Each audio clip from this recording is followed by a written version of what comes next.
Hey yo, salute to the people. It's the Social Forecast. It's the realest channel online. If you're not subscribed, y'all know the rest. All right, so I was having an interesting conversation with one of my close friends, uh, and something hit me that didn't hit me before that I thought was interesting. So we're now living in the time of what everyone is calling social distancing.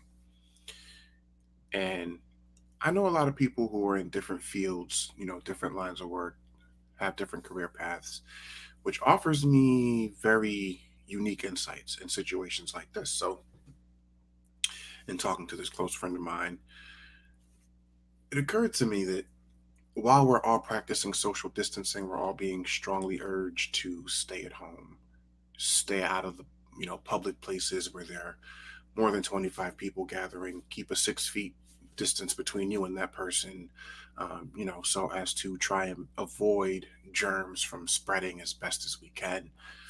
And then I realized, what's something that even with everybody staying home, can none of us avoid? And I thought of something. Four score and about 200 plus years ago, it was a promise made by the United States government that has come back to bite us all and affect us all. And what was that promise? That neither rain, sleet, hail, snow, come sunshine, come what may, there is a system, a part of our government that will continue to be in operation, and that is the promise that the government issued to us in the United States Constitution, and that is our United States Postal Service. We are guaranteed by the Constitution to receive mail in the form of letter carriers. We all have mailboxes, and pretty much despite what has ever happened, there has been someone, a bunch of someones going around delivering mail of various assortments, shapes, sizes, letters, boxes, what have you, envelopes, into our mailboxes. Now, before I continue, I'll draw everyone's attention to about 15, 16 years ago, the early 2000s. We had an anthrax scare where there was actually envelopes and letters with anthrax in powder form being mailed out to certain individuals. Created quite the scare. This was a crazy time, early 2000, following 9/11 and the anthrax scare, the DC bomb. There was a lot of things going on back then. But as I'm talking to my friend who works for the United States Postal Service, and then we start really getting into it, everybody's home. Some people are better able to avoid having to go out to grocery stores because they may be better stocked and supplied than others. But regardless of you going out or not, you may be more conscious to protect yourself when you go out physically because you can see the people around you. You're more conscious of, if people are coughing or if they're exhibiting any symptoms or whatever. But when you're home, especially when you know your home environment, you've cleaned and sanitized, you get relaxed, you feel comfortable. And then at around that time every day that's scheduled for all of us, depending on what neighborhoods and cities you live in, at some point you open up your front door, you check the mailbox. Now, it occurred to me that there's no extra precaution really being taken when we check the mailbox. You don't see people wearing gloves to check their mailbox. I don't even know if people really are conscious of that. And I realized there are a lot of postal workers, and our mail sits in a lot of warehouses and is transferred from truck to truck, airplane to airplane, as it makes its way throughout the country and even from overseas to us. Packages we order, bills, what have you, passes through a lot of hands. Is anything as dirty as money, physical cash, and cell phones? It would be mail because of all the different environments and hands that it passes through. And for postal workers to be essential, because as I stated, the promise that was issued to us in the Constitution that we will always have our mail delivered to us, will always be available.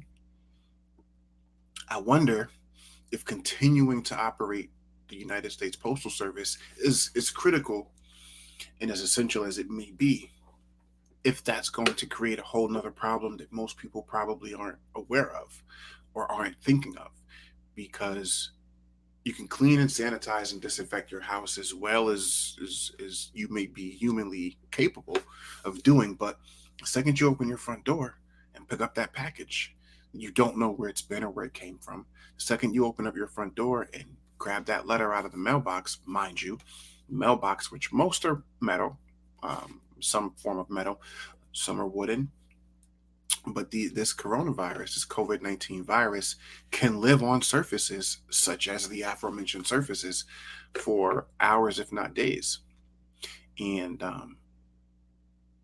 if the mail carrier is infected, or not even the mail carrier, but the person at the distribution center where that mail carrier got that mail or those packages from, if the pilot and the crew who flew those letters and those packages from whatever state to your state, and whatever van driver or truck driver transported that mail from the airport to that local distribution center or hub before it went to that local post office.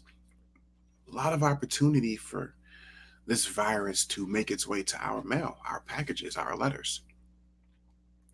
So I wanted to issue, as I thought about it and realized, oh shit, maybe a lot of people letting this virus into their home totally unaware, because you're just not thinking about it. You're not necessarily conscious of it. Well, I want people to be conscious of it. I want you all to take um, a closer look at what we're doing at home and get a little bit outside of that comfort zone that home naturally creates. You worry about the workplace. Okay, so most of us are not at work.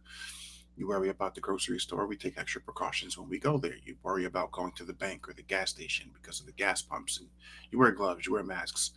But are we doing that at home when we leave our home, when we open our front door to pick up a package, when we open our front door and lean over to the mailbox to grab a letter or a stack of letters? Are we doing that same thing? I definitely hadn't thought about it. I thought about it, but not really intently until I had this discussion, this conversation with this friend of mine. Um, so just to put it out there for everybody, and as a heads up, pay attention to your mail. If you are ordering things, packages, what have you, even food. The people who are preparing your food may be or may not be diligently practicing personal hygiene. Maybe they are. But if it's pizza, the cardboard box that pizza comes in. If it's a salad, the plastic container that salad comes in. If it's fast food, the brown paper bag or white paper bag that food comes in. The food itself may not be contaminated if person handling that food is using gloves and practicing safe hygiene, but the things that house our food, the utensils, are as important. These things come from warehouses. These things sit on shelves. These things are touched by multiple people to and from, and it's not a far stretch. It's not too much to assume that this virus, these germs, can be living on a lot of these surfaces. So take a little more precaution. I wish you all good health. I hope that we get back to some semblance of a normal world very shortly. I don't pretend to know everything. I just know what I know. It's a social forecast. Like, comment, and subscribe. I'll see you on the next one. Peace and love.